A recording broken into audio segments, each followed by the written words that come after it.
What's the quickest way to improve your marketing content? It's a fantastic question.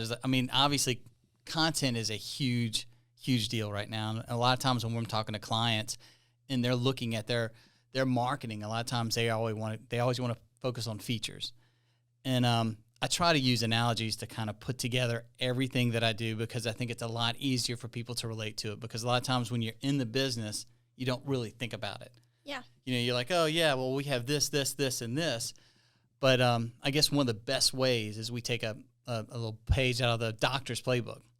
So if you're a doctor-patient kind of concept is you always listen to what the problems are. What are your ailments before you fix them? I mean, you would never go back to a doctor if as soon as you walked in the doctor, they just started shoving pills in your throat and you're like, wait, you don't even know what's wrong with me. Yeah. So in that aspect, it's like, how do you create that conversation? How do you engage that customer to make sure that you understand exactly what's wrong with them so that you can serve up the solution to their problems? So that's really kind of, I guess, in a nutshell, the way you would want to do. The best way to improve content is, one, to find out what's wrong with your customer. What is the problem? And what's the best way to do that? There's several ways. Obviously, you can do that. I mean, surveys are a great way to do it.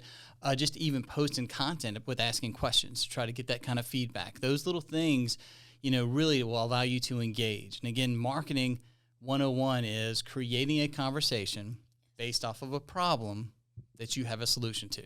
Because once you have those two things connect, then you're selling products like crazy without even trying. And the goal is, it all boils down to conversation. You're not selling a product to sell a product. You're selling to people, essentially. So in order to be able to do that, you have to conversate. And that's, you just like you brought up, that is the perfect analogy. The customer is a patient. The marketer is a doctor. Yeah, this works with, not just marketing, but sales, everything in general. It's really streamlined, because if you've ever had a sales guy that comes in and starts basically pushing, hey, buy this, buy this, buy this, if they're not talking about how it helps that person, they shut down immediately. They're like, I don't want to do it. But if they're saying, hey, are your shoes dirty?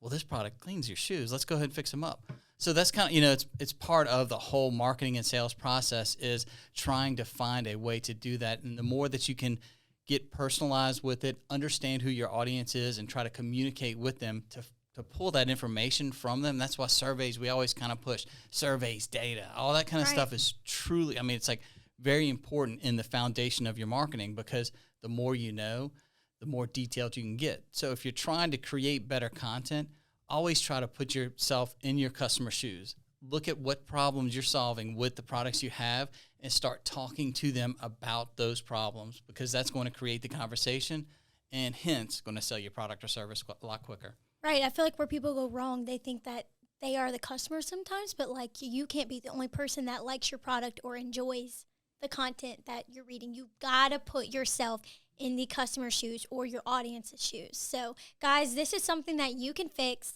today, right? So what is the quickest way? This.